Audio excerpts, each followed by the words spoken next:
Mulai. Pada hari ini, Ibu akan mengabsen terlebih dahulu untuk mengecek keadaan kalian. Sekretarisnya siapa? Saya Bu Angel. Angel, adakah yang hari ini yang tidak datang? Ada Bu 2 orang. Ada nama? Dari Fanta Bu.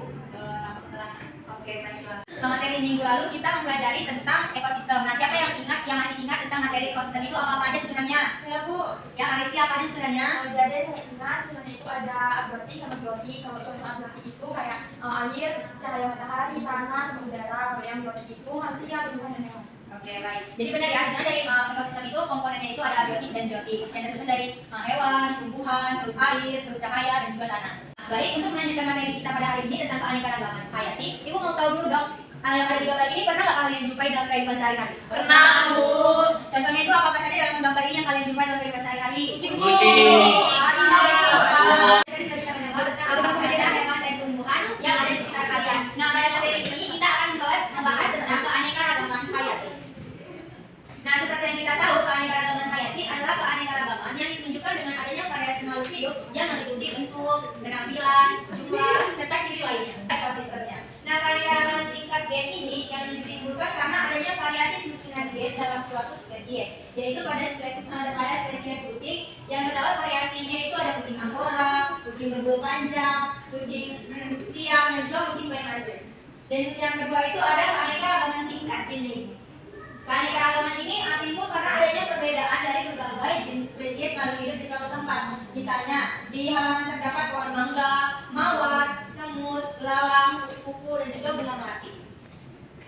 Nah, yang ketiga itu kan ada keanekaragaman tingkat ekosistem. Nah, keanekaragaman tingkat ekosistem ini biasanya timbul karena adanya interaksi antara lingkungan abiotik tertentu dengan ekosistem rawa, ekosistem gurun, dan juga ada ekosistem air tawar.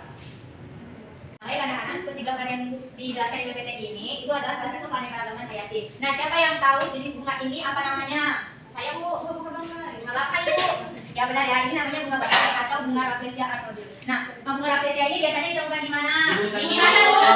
Hutan-hutannya tahu nggak? Biasanya di Bengkulu Bu. Benar ya, ini adalah Rafflesia arnoldi yang ditemukan di hutan Bengkulu. Nah, yang kedua itu ada harimau. Harimau ini ditemukan di mana? Di sana Bu. Ada yang tahu nggak burung ini apa namanya? Cendrawasih Bu. Cendrawasih Bu. Papua. Di Papua ya. Jadi untuk menguatkan lagi tentang materi kita, ini Ibu ada penayangan video, disimak baik-baik ya. Nanti Ibu tanya apa kesimpulan dari video tersebut. Baik Bu.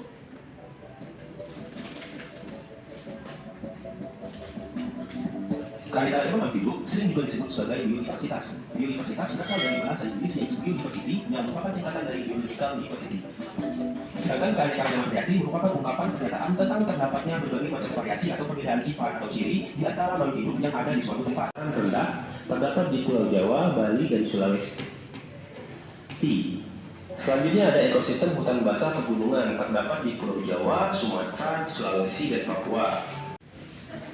Nah, dari video tersebut ada nggak yang bisa simpulin apa aja yang bisa kalian lihat? Saya Bu, saya.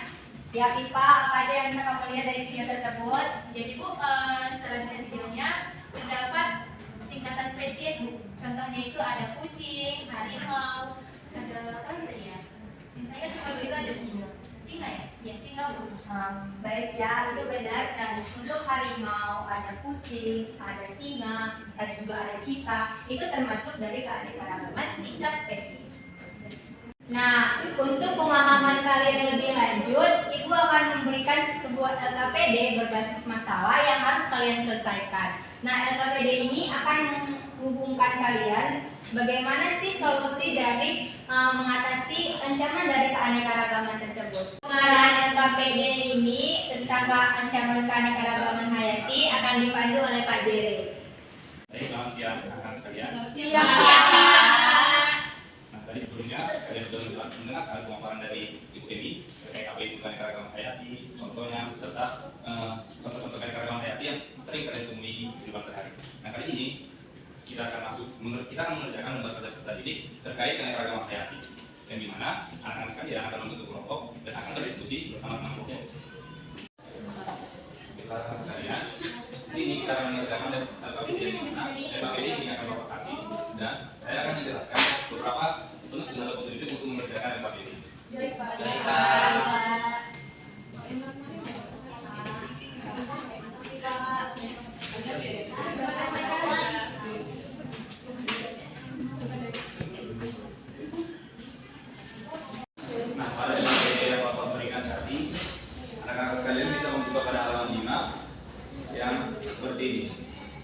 situ kan ada tertera video. Nanti Bapak akan putar video dan simak video tersebut. Nanti Bapak akan memberikan waktu kepada kalian 5 menit untuk menjawab pertanyaan-pertanyaan yang ada di bawah. Dari kegiatan manusia yang berlebihan. Beberapa ancaman utama yang diakibatkan oleh kegiatan manusia terhadap keanekaragaman hayati meliputi hilangnya habitat alam, polusi lingkungan, penebangan hutan berlebihan. Ancaman terhadap keanekaragaman hayati yang disebabkan oleh kegiatan manusia, seperti penebangan pohon secara berlebihan, memiliki dampak yang serius terhadap ekosistem dan organisme yang hidup di dalamnya, seperti kehilangan habitat, gangguan ekosistem, kehilangan keanekaragaman hayati. Video tadi, anak-anak sekalian bisa menjawab pertanyaan yang ada pada kegiatan atau identifikasi masalah tersebut. Yang memberikan adalah dalam dimulai dari sekarang.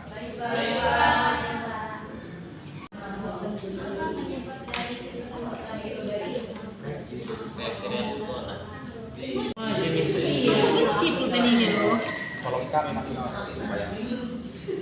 yang berikutnya itu kita buka di halaman berikutnya yang ada tabel seperti ini. Nanti Bapak akan memberikan potongan gambar yang akan kalian tempel di situ. Kemudian kalian analisis apa penyebab, akibat yang disebabkan, dan bagaimana cara menanggulangi peristiwa tersebut. Yang selanjutnya itu kan ada di sini juga tabel. Di situ juga ada berisi pertanyaan, nanti juga ada isi kembali. Dan juga pada bagian pembuktian itu juga nanti hasil yang kalian peroleh kemudian kalian kaitkan dari buku yang kalian pakai, yaitu buku 4,7 pada bab keanekaragaman hayati. Dan setelah kalian mengerjakan itu, simpulkanlah apa yang kalian peroleh setelah mengisi LKPD terkait materi keanekaragaman hayati. Baik,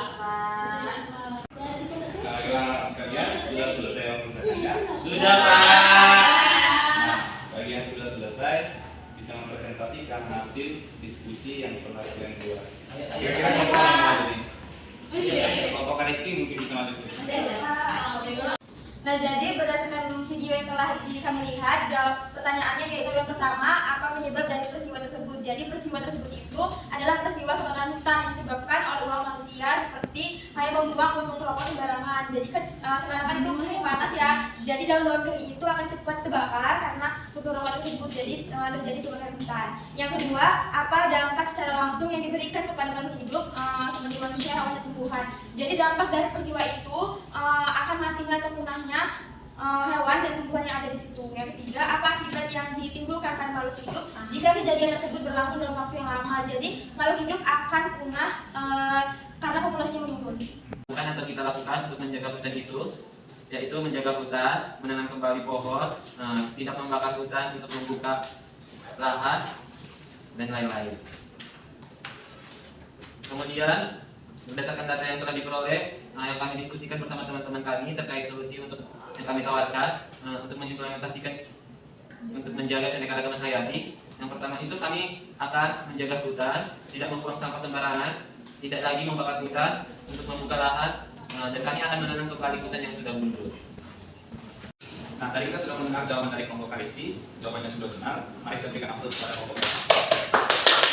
Demikianlah pembelajaran kita mengenai keanekaragaman hayati. Semoga pembelajaran ini menjadi bermanfaat untuk anak-anak sekalian. Nah, untuk minggu depan mau dipelajari materi selanjutnya, dan jangan lupa mengerjakan tugas-tugas yang telah diberikan di kuliah sebelumnya. baik, Pak. Dari pembukaan pembelajaran kita, ada yang kita menutup pembelajaran ini dengan doa. Maka kita berdoa menurut ajaran kepercayaan kita masing-masing. Berdoa dimulai. Amin. Doa selesai. Baik, anak-anak sekalian, terima kasih atas perhatiannya. Apabila ada kesalahan kata yang tak perlu dimaafkan, mohon maaf. Terima kasih.